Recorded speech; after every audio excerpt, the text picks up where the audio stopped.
Oke. Selamat pagi Bu Ketua Yayasan di Permata Bali. Hari ini kita coba berbincang di acara Nutur Podcast yang dimiliki oleh Dinas Sosial. Jadi pertama, Om Swastiastu, selamat pagi Rahajeng Rahayu Ibu Pengelola Yayasan di Permata Bali. Hari ini kita akan coba berbincang Ibu terkait dengan keberadaan Yayasan Permata Bali yang mengasuh tentang anak di sini. Kalau tidak salah tadi Ibu menginformasikan ada 30 anak peserta didik yang ada di yayasan ini. Yang saya ingin tahu bagaimana Ibu melakukan proses tata kelola terhadap jumlah anak yang tidak sedikit menurut saya itu Bu, 30 orang cukup lumayan banyak. Itu yang pertama, di tata kelola tentang proses. Yang kedua mungkin pola asuh seperti apa yang Ibu terapkan di yayasan ini sehingga anak-anak itu dengan ketentuan ada tata aturan yang di yayasan ini Ibu bisa terapkan dengan baik. Dan yang selanjutnya mungkin tentang proses pemberdayaan, karena anak-anaknya itu sudah ada juga menunjukkan usia dewasa, anak sekolah dan lain sebagainya, kira-kira seperti apa. Mungkin di awal kita akan coba mulai dengan ditata kelola tentang Yayasan Permata Bali yang sekaligus sekarang hari ini kita sangat berbahagia sekali kita ketemu dengan Bu Tina Padatu, pengelola Yayasan Permata Bali. Silakan Ibu. Ya, terima kasih Om Swastiastu, Shalom. Kita semua terima kasih Bapak dari selaku utusan dari Dinas Sosial yang sudah berkunjung ke tempat kami dan sudah bekerja bersama yang selama ini memantau berjalannya yayasan kami di tempat ini. Ya, puji syukur kami panjatkan ke hadapan Tuhan Yang Maha Kuasa yang sudah mempercayakan yayasan ini kepada kami dari tahun 2005 sampai hari ini bisa berjalan hanya karena kasih Tuhan. Nah, yang kami lakukan selama tata kelola dari yayasan ini karena prinsip kami bahwa anak-anak di setiap daerah dari mana saja itu adalah aset bangsa. Dari anak-anak ini adalah anak kita juga, anak kita semua. Dan anak-anak yang kami asuh di sini bukan seperti anak di panti pada umumnya, tetapi kami seperti asuh mereka seperti anak kandung sendiri. Kami merawat, melayani mereka dengan kasih. Kami melibatkan mereka juga dalam berbagai hal di tempat ini. Bersama-sama mengelola tempat ini, jadi bukan cuma stafnya, tapi anak-anak juga dilibatkan untuk menjaga kebersihan dan semua terlibat di dalamnya. Baik dalam hal sekecil apapun, semua anak-anak dilibatkan. Bahkan dilibatkan dalam mengambil keputusan dan lain sebagainya. Bagaimana bisa berjalan dengan baik tempat ini. Supaya mereka juga punya rasa memiliki. Tidak merasa, oh aku kan cuma sebentar di sini, nanti aku keluar. Tapi paling tidak kami selalu menekankan bagaimana mereka bisa ketika ada di tempat ini adalah bagian dari keluarga Permata Bali. Dan sebagai bagian keluarga Permata Bali harus ingat bahwa mereka punya orang tua di sini. Orang tua setelah ada di rumah itu orang tua mereka ada di rumah, tapi setelah ada di tempat ini orang tua, staf-staf di sini adalah orang tua mereka yang mereka harus hargai, mereka harus dengar dan bisa bekerja bersama-sama sehingga tata kelola di tempat ini bisa berjalan dengan baik. Jadi anak-anak kami dilibatkan semua dan kami bersahabat dengan mereka, jadi mereka juga dalam menyampaikan ide-ide mereka, saran mereka ya kami terima. Kalau itu baik kami coba terapkan dan anak-anak kami kasih tugas, kami rolling. Kalau mereka walaupun kadang mereka bilang, oh kami tidak suka yang ini, mau tidak mau harus dicoba. Suka atau tidak ya kita harus belajar bersama-sama. Jadi semuanya terlibat, baik staf di depan dan mereka harus ikuti dari belakang. Luar biasa di Nutur Podcast hari ini. Sudah dijelaskan oleh Ibu tadi, kita bisa tangkap maknanya. Bagaimana dalam pengelolaan anak khususnya jangan salah. Ibu sudah menyampaikan tadi bahwa ini merupakan aset bangsa yang dikelola dengan baik, yang salah satunya adalah di sana ada 10 hak anak yang harus beliaunya juga sudah terapkan. Salah satunya mendengar apa yang jadi aspirasi dari anak-anak asuh yang diasuh oleh Ibu Tina Padatu. Jadi luar biasa kalau di tata kelola sudah disampaikan tadi, kita juga ingin mendengar dengan Bu Tina Padatu langsung bagaimana menerapkan pola asuh anak, sehingga di zaman seperti sekarang biasanya Niki untuk anak sangat susah Bu Tina. Jadi seperti apa Ibu Tina harus menyesuaikan dengan kebutuhan tumbuh kembang anak di masa seperti sekarang ini. Kira-kira seperti apa Bu Tina? Silakan. Ya, pola asuh yang kami terapkan di sini, yang pertama bahwa ini adalah keluarga. Kita keluarga besar, orang tua, anak, kakak, adik harus terlibat di dalamnya semuanya. Jadi pola asuh kami untuk yang kecil-kecil, ada satu staf yang handle satu anak. Yang paling kecil, satu staf satu anak, untuk khusus untuk kebutuhannya, untuk tidur bersama mereka, untuk perawatannya secara. Jadi ada yang mendampingi Bu ya? Ada yang mendamping dengan melibatkan teman sebaya. Dengan sebayanya itu dia akan tahu seperti apa kira-kira kebutuhan apa yang harus dikehendaki di yayasan ini. Mungkin Ibu hanya nanti menerima laporan dari teman-teman atau dari yang bersangkutan langsung, seperti apa? Dari anak-anak yang diserahkan ke staf-staf itu ya mereka akan kasih pemberitahuan, oh ya anak ini kondisinya seperti ini, oh harus dibawa ke rumah sakit, oh ada butuh vitamin dan lain sebagainya. Ya kemudian untuk yang kecil-kecilnya Pak. Kalau yang anak-anak remaja ke atas ya biasanya kami bagi per kelompok juga, ada waktunya kelompok, ada waktunya kebersamaan. Kami biasa selalu ada kebersamaan itu setiap pagi kebersamaan, setiap malam juga ada ada kebersamaan, kekeluargaan bersama. Kemudian ya kalau mereka ada yang mau curhat, apa yang ingin bagikan, yang terlebih kami ajak mereka untuk mendekatkan diri kepada Tuhan sesuai dengan kepercayaan masing-masing. Berdekatkan kepada Tuhan, diri kepada Tuhan, karena itu kekuatan kita.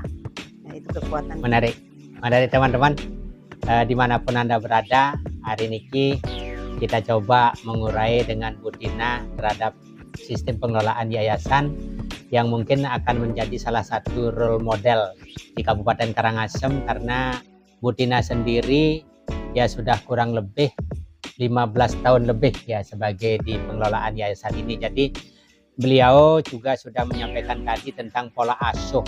Pola asuh itu bagi beliau adalah bagaimana melibatkan seluruh komponen anak yang ada di bawah asuhan beliau. Jadi dengan terlibat seperti itu, beliaunya juga mengedepankan tentang komunikasi terhadap anak ini. Apapun kesulitan, keluhan dari kondisi anak, beliau mampu menjembatani tentang komunikasi ini. Jadi disitulah anak merasa satu dilayani, kebutuhannya, haknya juga, dan lain sebagainya. Luar biasa sekali apa yang disampaikan oleh Bu Tina hari ini. Kami dari Dinas Sosial DP 3A coba akan merumuskan itu semua nanti agar menjadi sebuah role model yang layak untuk nanti teman-teman di 28 yayasan yang kita bina di Dinas Sosial DP 3A. Jadi baru tadi juga sudah kita nyampe di Widyasih terkait manajemen juga pengelolaan tentang tata kelola anak. Jadi beliaunya sudah menerapkan itu semua, walaupun yayasan kondisinya agak di tempat terpencil, yaitu di desa Seraya Barat, tempatnya di dusun Dau Pangkung. Jadi kondisi daerah Seraya perlu kami informasikan ya sering kelangkaan masalah air bersih. Jadi beliau mampu dengan kondisi seperti ini beradaptasi di lingkungan kondisi di Seraya Barat. Jadi luar biasa hari ini. Dan beliau Bu Tina Padatu niki sangat kreatif. Kemarin ada anak yang usia bayi, beliau sudah kembangkan anaknya niki sudah sampai berusia 6 bulan ya Bu ya, 6 bulan dan tumbuh kembangnya sudah bagus, tetapi oleh pihak ibunya sebagai yang melahirkan sudah diminta kembali. Jadi beliau sudah menumbuh kembangkan itu dan beliaunya ikhlas, tetapi masih dalam pemantauan anak tersebut, namanya Brian. Anak itu luar biasa, anak itu cukup proaktif walaupun masih usia bayi, tetapi sudah tahu tentang bagaimana komunikasi dengan gerak kinesik tubuh yang baik gitu. Kita ajak komunikasi dengan Bu Tina dalam pola pengasuhan itu, beliaunya sangat luar biasa. Jadi itu teman-teman, dan di sisi lain juga teman-teman harus ketahui bahwa di dalam pola asuh anak itu ada pola pemberdayaan anak. Jadi di yayasan itu bukan anak-anak dibilang diam, duduk manis, tidak bekerja, tetapi dia bekerja. Nah, sekarang kita coba tanya dengan Bu Tina, pola pemberdayaan selain pola asuh yang sudah disampaikan tadi, pola pemberdayaan dalam rangka tumbuh kembang anak ini seperti apa, Bu Tina? Silakan. Dalam yang kami terapkan dalam pola kembang tumbuh anak ini, satu yang pertama bahwa setiap anak itu unik, spesial, berharga, dan setiap anak itu punya talenta masing-masing dari Tuhan. Tidak ada yang sama Tuhan kasih. Jadi anak-anak harus mengembangkan talentanya. Nah, kita mungkin belum kelihatan yang lain, tapi yang lain sudah mulai kelihatan talentanya di mana. Nah, untuk itu yang kami lakukan di sini untuk pengenalan kepada pola tumbuh kembangnya dengan lingkungan di mana mereka berada. Dengan cara kami di sini ada bercocok tanam, ada beternak, lalu kami mulai bagi dalam kelompok. Oke, kelompok ini ada yang mengurus, ada yang bisa mengurus ternaknya, ada yang ngurus sapi, ada yang ngurus babi, ada yang ngurus ayam, ada yang ngurus kebun, ada yang kebersihan. Jadi semuanya dilibatkan, tidak terkecuali semua, dan didampingi oleh staf untuk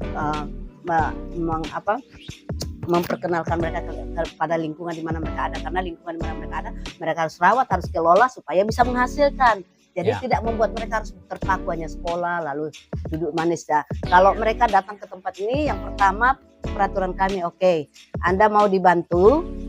Kalau masuk dalam keluarga ini, Anda siap juga membantu di sini. Membantu di sini bukan untuk kepentingan saya sebagai orang tua asuh di tempat ini atau staf, tapi ini untuk kepentingan kita semua. Jadi kalau pulang sekolah yang sudah besar-besar harus terlibat di dalam menjaga lingkungan kita dengan mengelola lingkungan yang Tuhan percayakan untuk kita bisa bercocok tanam dan kita bisa nikmati bersama, atau beternak kita bisa jual, kita bisa lakukan, dan itu sudah ini yang kami sering lakukan di sini. Luar biasa teman-teman. Ya, jadi jangan salah, manusia itu memiliki kemampuan yang unik per masing-masing personal. Ya, saya juga teman-teman memiliki kemampuan unik. Itulah yang dinamakan talenta. Talenta itu adalah spesifik kepemilikannya hanya pada orang tersebut. Jadi kalau kita memiliki talenta ini, ibunya karena mendampingi anak dengan usia sebaya dan lain sebagainya, dia menggali talenta itu, menggali untuk menumbuhkan, membangkitkan, memotivasi, mengedukasi. Disitulah pemberdayaan masuk. Tidak salah kita bilang, dengan demikian kan mempekerjakan anak di bawah umur. Bukan mempekerjakan, namun dia dalam skop ini adalah bekerja kelompok untuk melakukan proses pemberdayaan. Di proses itulah ada jalinan edukasi dan komunikasi dengan baik. Luar biasa hari ini. Jadi dengan kondisi seperti ini, karena kita juga memiliki waktu terbatas, jangan lupa juga teman-teman like, subscribe di Nutur Podcast ini. Kami hari ini menyempatkan diri untuk bisa berbincang dengan Bu Tina Padatu, pengelola yayasan di Permata Bali. Jadi teman-teman, nanti kita akan lanjutkan model strik ini ke masing-masing yayasan yang ada 28 yayasan. Kita akan mengurai dan menggali role model yang dimiliki oleh masing-masing yayasan. Jadi terima kasih Bu Tina Padatu. Terima kasih, hari ini kita bisa saling berbagi informasi dengan teman-teman yang ada di yayasan. Jangan lupa subscribe di Nutur Podcast yang dimiliki oleh Dinas Sosial. Terima kasih. Ada mungkin kata-kata indah hari ini bagi Bu Tina? Silakan. Bagi teman-teman yang terlibat dalam yayasan khususnya untuk penanganan anak, jangan lupa mereka adalah anak-anak yang Tuhan titipkan kepada kita. Hargai mereka. Mereka bukan anak yang harus dikasihani, tapi mereka adalah anak yang sangat berharga yang Tuhan titipkan kepada kita. Kita punya tanggung jawab untuk membimbing, mengarahkan mereka ke jalan yang benar, supaya mereka kedepannya bisa menjadi orang-orang yang berguna, yang bisa terus juga menerapkan itu kepada generasi selanjutnya, sehingga generasi kedepannya itu generasi yang lebih baik daripada kita. Jadi apa yang kita bagikan ke mereka hari ini itu menjadi bekal buat mereka kedepannya. Jadi saya percaya Bapak Ibu Saudara yang terlibat dalam penanganan anak-anak, itu tidak mudah, tetapi jangan melihat tidak mudahnya, jangan melihat tantangannya, tapi melihat hasil ke depan yang kita akan lihat dari masing-masing mereka. Mereka akan menjadi orang-orang yang luar biasa, bahkan akan menjadi pemimpin-pemimpin yang luar biasa untuk masa depan bangsa dan negara ini. Jadi jangan merasa menyerah, tetap semangat ya. Luar biasa. Luar biasa teman-teman hari ini bisa disampaikan oleh Bu Tina. Itulah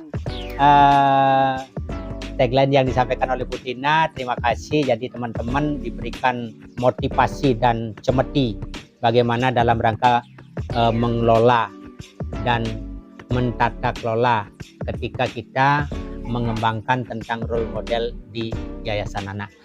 Demikian hari ini yang kita bisa sampaikan. Karena keterbatasan waktu, kita akan akhiri dengan Parama Santi. Om Santi, Santi, Santi Om. Puji Tuhan. Terima kasih. Ya.